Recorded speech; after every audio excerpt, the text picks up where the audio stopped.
استعمال کرنے والے تو دنیا بھر میں ترانے گاتے ہیں کہ ہمارے سے بڑی جمہوریت کوئی نہیں ہے، لعنت ایسی جمہوریت کے اوپر جو دوسری جمہوریت کا یا دوسرے کسی ملک کا خیال نہ کرے۔ بالکل ایسی ہی بات ہے۔ اور اب یہ جو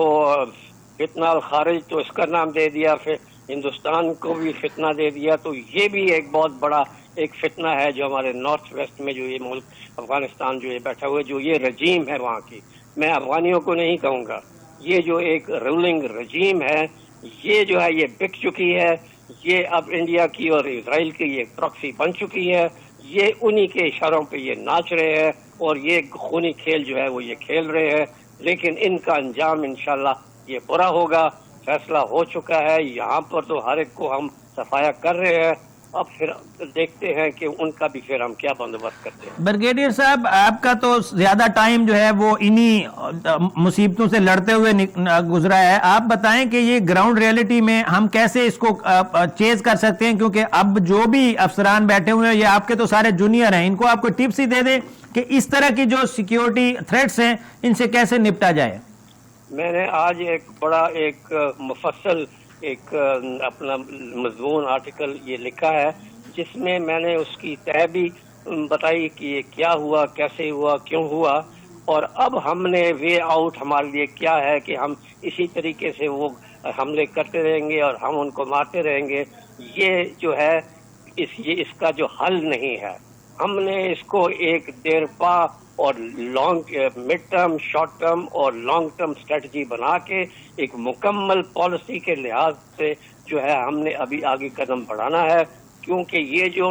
انسرجنسی کی جو تاریخ ہے وہ تو دہائیوں تک چلتی ہے، جہاں بھی یہ انسرجنسی ہوئی وہ بہت لمبی چلی، خاص کر جب کہ وہ ایک فورن اسپانسرڈ ہو اور ان کے وہ بڑے عزائم ہو۔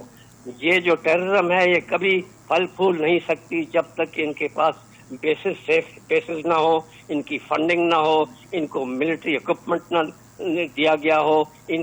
کو انڈوکٹرینیشن ان کی نہ ہو، ان کے سیف روٹ ایگزٹس اینڈ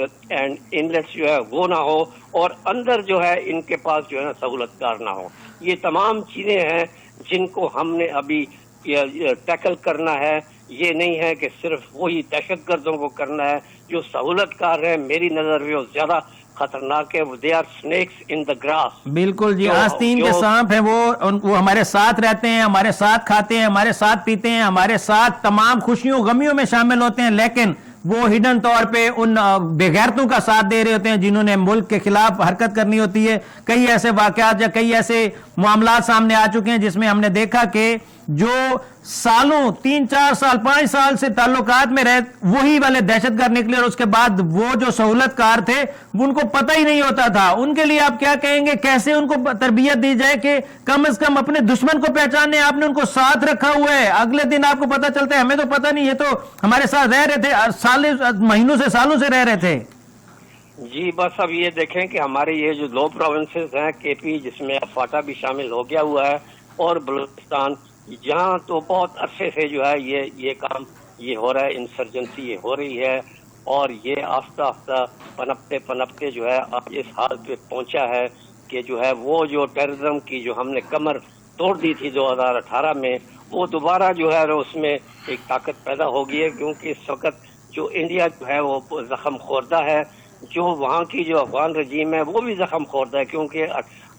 پچھلی اکتوبر کو ان کو بھی ہم نے بہت زیادہ مار دیا، اور انڈیا کو اپنے مئی کا جو قصہ ہے وہ بھی ہمیں یہ معلوم ہے۔ دونوں زخم خوردہ ہیں، دونوں اب اسٹریٹجک پارٹنر ہیں اور ایک ہی پیج کے اوپر ہیں، دونوں اپنی خفت مٹانا چاہتے ہیں، اور ان کے آبجیکٹیوز بھی ہیں۔ لیکن انشاءاللہ بریگیڈیئر صاحب، جس طرح ہماری